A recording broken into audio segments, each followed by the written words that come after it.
Brazilian পুস্কে club Vasco da গামার কাছে ৬-০ গোলে বিধ্বস্ত হলো নেইমারের সান্তোস।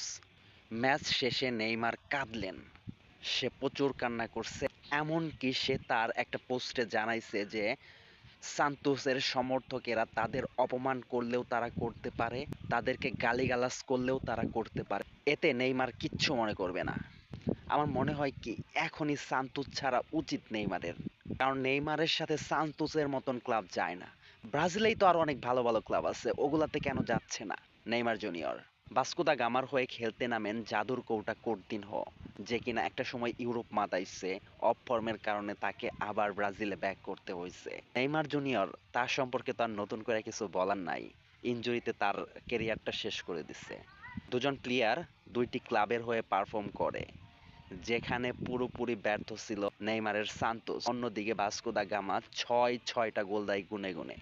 এখানে নেইমার কোনো গোল কোনো অ্যাসিস্ট না করতে পারলেও ভাস্কো দা গামার হয়ে কোর্তিনহো দুইটা গোল করে একটা অ্যাসিস্ট করে।